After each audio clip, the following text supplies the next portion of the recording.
नमस्कार दोस्तों, welcome to market. क्या लगता है आज के इस वीडियो में हम डिस्कस करेंगे निफ्टी और बैंक निफ्टी का ईओडी सेटअप क्या है और साथ में डिस्कस करेंगे इंट्राडे में कौन से लेवल के ऊपर बुलिश और किस लेवल के नीचे बेरिश होना चाहिए। और साथ में हम गोल्ड, सिल्वर, फिन निफ्टी, उसके बाद सेंसेक्स, ये सब का इंट्राडे लेवल पे भी बात करने वाले हैं और एक कुछ स्टॉक भी पे बात करने वाले जहां रिलेटिवली स्ट्रॉन्ग जो दिख रहा है, यानी आरएस चार्ट पे भी स्ट्रॉन्ग है और साथ में आपका प्राइस चार्ट पे भी स्ट्रॉन्ग है, तो उस पे हम बात करेंगे। तो सबसे पहले स्टार्ट करते हैं निफ्टी से। आज निफ्टी 49 पॉइंट निगेटिव क्लोज दिया और bank Nifty 124 point positive close दिया। सो कंटिन्यूअस एक बोल सकते हो आप बैंक निफ्टी आउट परफॉर्म कर रहा है। तो क्या इससे कुछ डेली जो चार्ट है इस पे कुछ चेंजेस हुआ है? तो उसके लिए सबसे पहले हम निफ्टी 500 का निफ्टी 50 का चार्ट देख लेते हैं। तो निफ्टी 50 गए और यहाँ हमने जो प्लॉट किया परसेंटेज और बॉक्स साइज हम चेंज करके 0.10 कर देते हैं, बिकॉज इंट्रा ईओडी के लिए जो हम देखते हैं 0.10 पे। तो यस, निफ्टी में कोई भी चेंजेस नहीं हुआ है। क्यों? Because sort of flat closing है इसलिए। बट यहाँ पे अगर कॉलम रिवर्स होता है, जैसे हम कल भी हमने डिस्कस किया था, और उसके बाद अगर कोई फॉलो थ्रू मिलता है तो ये एक इंटरेस्टिंग कैंडिडेट हो सकता है, बिकॉज क्लस्टर ऑफ काउंट भी पॉसिबिलिटी है वहां से एक ओपन हो जाए। बेयर ट्रैप है, ब्रॉडनिंग यानी ब्रॉडनिंग फॉलो थ्रू जिसको बोलेंगे, एंकर फॉलो थ्रू, तो ये सब कुछ पॉसिबिलिटी है। बट उसके लिए थोड़ा करेक्शन जरूरी है, यानी एक retracement, column of X turn into column of O, और उसके बाद अगर डबल टॉप बाई आता है तो इंटरेस्टिंग होगा। But overall chart setup bullish है ईओडी में और आपको बुलिश अपॉर्चुनिटी ही देखना चाहिए। अब आ जाते हैं निफ्टी बैंक की बात कर लेते हैं और यहां पे 0.50 अभी भी 45 डिग्री ट्रेंड लाइन के नजदीक ही है। अभी उसको आप बोल सकते हो कि क्रॉस नहीं किया, हाँ इसके ऊपर अगर जाता है, बट रिस्क रिवार्ड उतना फेवरेबल नहीं दिख रहा है मुझे, बिकॉज करंट जो है डबल बॉटम सेल 45,930 का है और अपसाइड 49,000 है। तो करेंटली रिस्क रिवार्ड उतना अफोर्डेबल नहीं है। अफोर्डेबल कब हो जाएगा? जब यहां पे कोई करेक्शन होता है, यानी रिट्रेसमेंट होता है, column of X turn into column of O होता है, और उसके बाद अगर डबल टॉप बाई आता है तो पॉसिबिलिटी है वो एक छोटे स्टॉप लॉस के साथ, छोटे रिस्क के साथ एक बड़ा आपका 49,200 पॉसिबिलिटी है। But bank Nifty overall out perform कर रहा है और इसने अगर आउट परफॉर्मेंस स्टार्ट किया है तो हो सकता है कि ये कंटिन्यू भी रहे। तो इसलिए आपको बैंक इंडेक्स का स्टॉक आपको देखना चाहिए कि बैंक में दो सेक्टर है, पीएसयू और प्राइवेट। पीएसयू और प्राइवेट में कौन सा स्टॉक जो है आउट परफॉर्म कर रहा है उस पे आपको नजर रखना चाहिए। तो उस पे हम बात करेंगे कि कैसे आप सिलेक्ट कर सकते हो। Overall chart setup bank Nifty और निफ्टी दोनों का ईओडी बेसिस पे बुलिश है। अब देख लेते हैं इंट्राडे में क्या इंडिकेट कर रहा है। तो इंट्राडे में अगर हम बात करें निफ्टी का, तो निफ्टी यहां पे जो ओवरऑल जो चार्ट सेटअप है, यस बुलिश ही है, न्यूट्रल अभी नहीं है, बुलिश है, बिकॉज प्रीवियस टू एंकर के ऊपर में ही क्लोज दिया है। तो कल के लिए 22,550 के ऊपर अगर सस्टेन होता है तो पॉसिबल एक अपसाइड मूव आपको मिले जो कि 685 तक, और डाउनसाइड मूव अगर 22,350 के नीचे अगर सस्टेन होता है तो पॉसिबिलिटी है डाउनसाइड मूव मिले और 250 और उसके नीचे और फिर से फॉल देख सकता है। तो ये दोनों लेवल पे आप नजर रखिए। अब देख लेते हैं बैंक निफ्टी की 1 मिनट टाइम फ्रेम पे क्या इंडिकेट कर रहा है। तो 1 मिनट पे bank Nifty chart setup bullish है और 48,020 के ऊपर अगर सस्टेन होता है कल, एटलीस्ट 5 मिनट इसके ऊपर, इस लेवल के ऊपर प्राइस को ट्रेड होना चाहिए। और ये फ्यूचर लेवल की हम बात करें, दोनों में ही निफ्टी और बैंक निफ्टी दोनों में ही फ्यूचर लेवल की है, तो इसके ऊपर यानी 48,020 के ऊपर अगर सस्टेन होता है तो पॉसिबल 233 और 300 दिख सकता है, और डाउन साइड मूव 47,500 के नीचे जाता है तो ही बेरिश आप अपॉर्चुनिटी देखें। बिटवीन 47,500 और 48,000 ये एक साइडवेज मूव होगा, तो आप रेजिस्टेंस पे बाई और सपोर्ट पे आप सेल स्ट्रेटजी आप फॉलो कर सकते हो। तो ये बैंक निफ्टी का लेवल आ।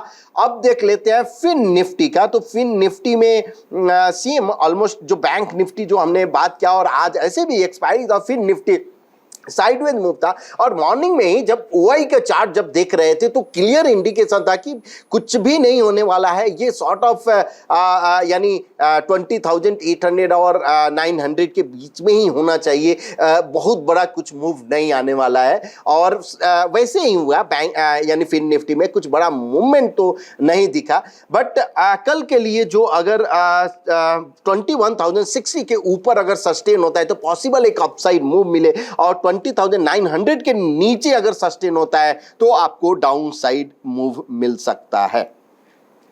अब देख लेते हैं सेंसेक्स की बात कर लेते हैं कि सेंसेक्स में क्या इंडिकेशन है। तो अभी भी चार्ट सेटअप अभी भी बुलिश है, बट 74,030 के ऊपर अगर सस्टेन होता है तो पॉसिबल जो अपसाइड मूव है वो 74,360 और उसके ऊपर भी जा सकता है। और डाउनसाइड मूव अगर 73,430 के नीचे अगर सस्टेन होता है तो आपको एक फॉल दिख सकता है जो कि 73,000 तक दिख सकता है। तो ये दोनों लेवल पे आप नजर रखें सेंसेक्स में। और सेंसेक्स में आप डायरेक्ट यहां से आप ऑर्डर भी डाल सकते हो जो कि बाई और बाई बटन हो जाएगा। टॉगल डेप्थ यानी डेप्थ भी यहां पे ओपन रहता है, डायरेक्ट यहीं से आप ऑर्डर प्लेसमेंट कर सकते हो। तो एनालिसिस भी चार्ट एनालिसिस करके और सेम आप प्लेस कर सकते हो। कब? अगर आपके पास डिफाइनेड सिक्योरिटीज में डीमेट अकाउंट है तो आप सब कुछ एनालिसिस भी ट्रेड भी दोनों ही आपके पास अपॉर्चुनिटी कर सकते हो, कहीं जाने की जरूरत नहीं है। उसके बाद हम देख लेते हैं गोल्ड और सिल्वर में, बिकॉज गोल्ड और सिल्वर में एक अच्छा खासा मूवमेंट आया था, कल भी आया। और ये कल का जो लेवल है हमने डिस्कस किया था कि इस लेवल के ऊपर अगर जाता है यानी 63,630 के ऊपर जाता है तो पॉसिबल एक अपसाइड मूव मिले। और कल जो है ऑलमोस्ट 64,500 तक मिला। 1000 पॉइंट का रैली, एक बहुत ही बेहतरीन रैली था जो कि गोल्ड में मिला।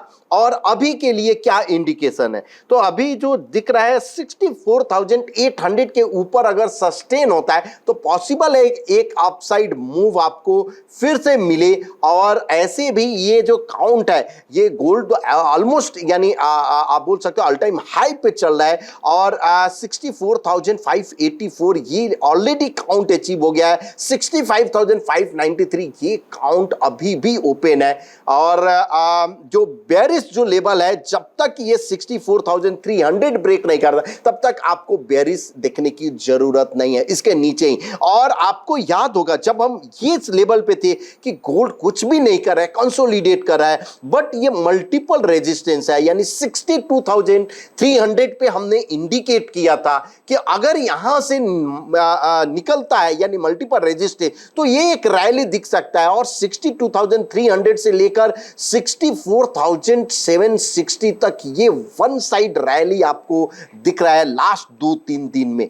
अब सिल्वर की बात कर लेते हैं और सिल्वर में यहां पे जो आपको दिख रहा है हमने सिल्वर 2 इसलिए कि आज सिल्वर का एक्सपायरी है तो हमने नेक्स्ट सिल्वर का दिखाया। और कल जो सिल्वर में भी एक अच्छा खासा रैली था 74,000 के ऊपर जो सिल्वर का जो लेवल था 70,700 के ऊपर अगर निकलता है तो यानी इस लेवल के ऊपर तो पॉसिबिलिटी है एक अपसाइड मूव आपको दिख सकता है। और कल अच्छा खासा मूव आपको मिला है। और अब के लिए यानी कल के लिए जो लेवल की अगर हम बात करें तो सिल्वर 74,000 यानी इस लेवल के ऊपर अगर सस्टेन होता है तो पॉसिबिलिटी है एक अपसाइड मूव आपको मिल सकता है जो कि इस कॉलम से आप काउंट भी प्लॉट कर सकते हो 74,400 का। और 73,480 के नीचे अगर सस्टेन होता है तो ही बेयरिश अपॉर्चुनिटी आपको देखना चाहिए। तो ये दोनों लेवल पे आप नजर रखिए। और ऐसे भी ये जब हम रिकॉर्ड करते हैं उसके बाद अगर लेवल चेंज हो जाता है, बिकॉज रात में ये रिलीज होता है वीडियो, उस समय गोल्ड और सिल्वर में ऑलरेडी यानी थोड़ा जरूर हलचल हो जाता है। इसलिए हम हमेशा बोलते हैं कि अगर आप रियल टाइम यूज कर रहे हैं ट्रेड पॉइंट या जोन अगर यूज कर रहे हैं तो उस पर डी स्मार्ट लाइन प्लॉट कीजिए, और डी स्मार्ट का walking line will be your stop loss और स्टॉप एंड रिवर्स लेवल रहता है, और उसके ऊपर जो बुलिश जो बोलते हैं बुलिश का लेवल पे आप ध्यान रखिए।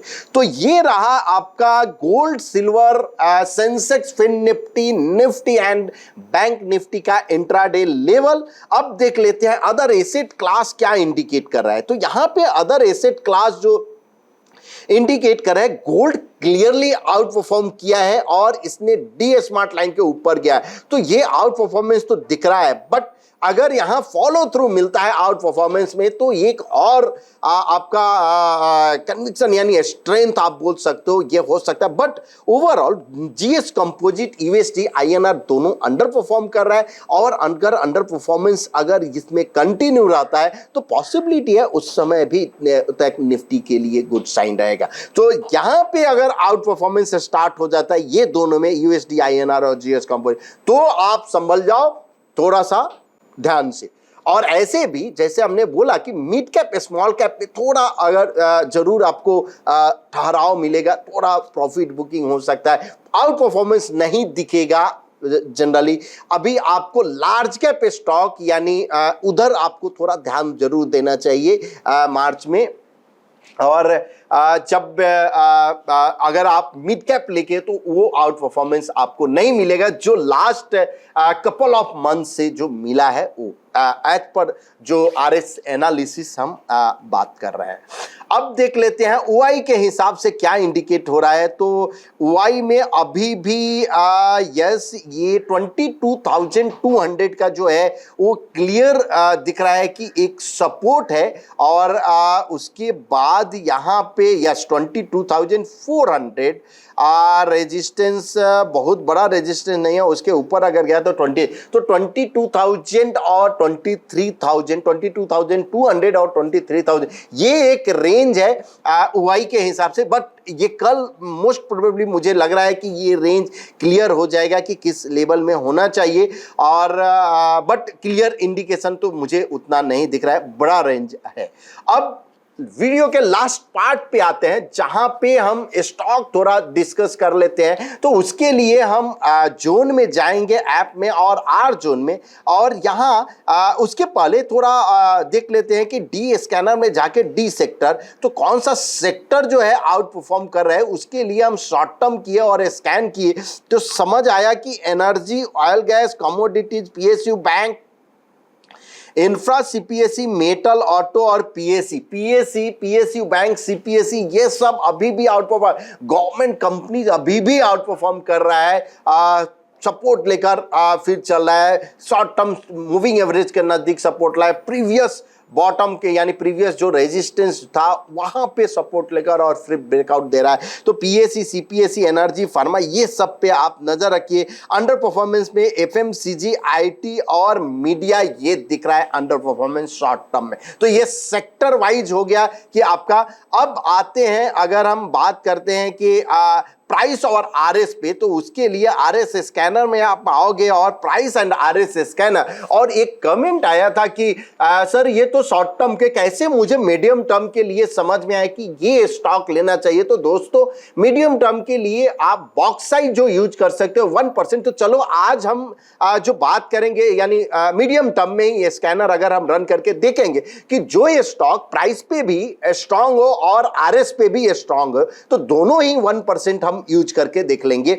यहां आरएस स्कैनर में आए और प्राइस एंड आरएस स्कैनर, यहां हमने ग्रुप सिलेक्ट किया निफ्टी 750 और 750 हमने सिलेक्ट कर लिया, और यहां पे प्री डिफाइन में पॉपुलर स्कैनर लिया, प्री डिफाइन और पॉपुलर स्कैनर में हमने ले लिया AFT bullish, strong bullish, Nifty 500 लिया, और यहां सिंपल डबल टॉप बाई हमने ले लिया कि डबल टॉप बाई होना चाहिए।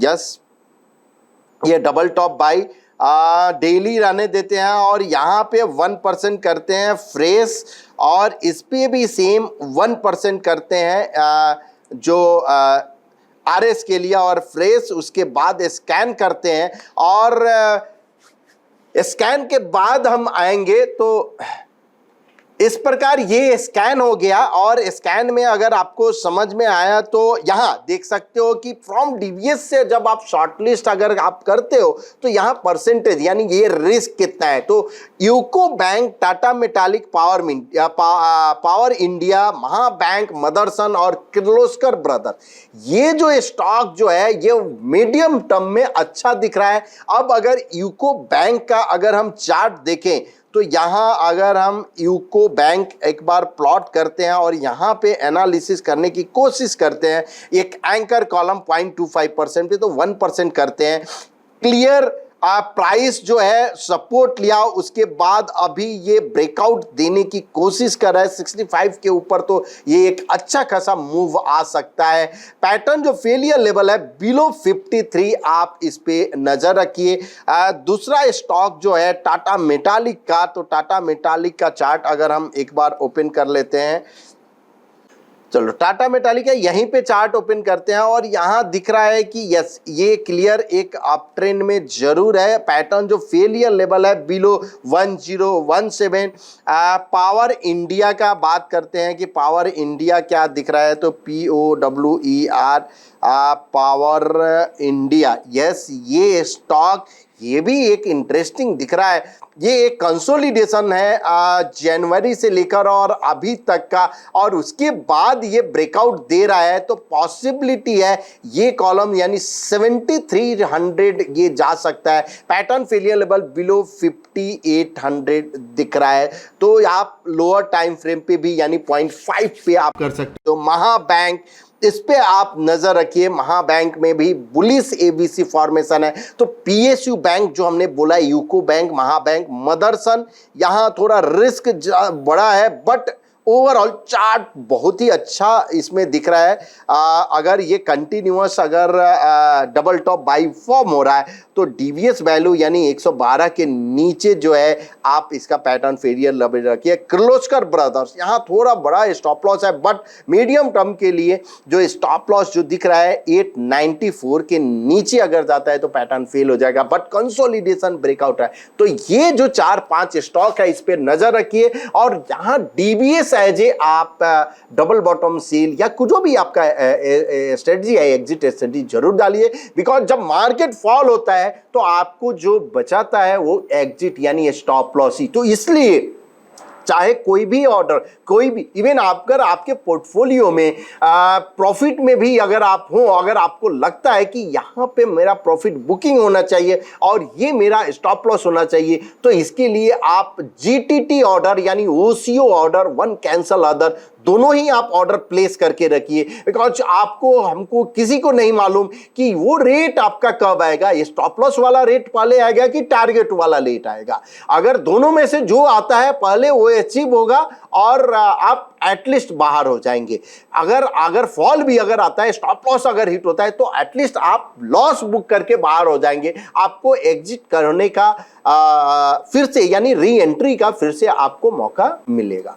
सो होप आपको ये वीडियो पसंद आया होगा। अगर पसंद आया तो प्लीज अपने दोस्तों के बीच शेयर कीजिए, लाइक कीजिए एंड कमेंट कीजिए।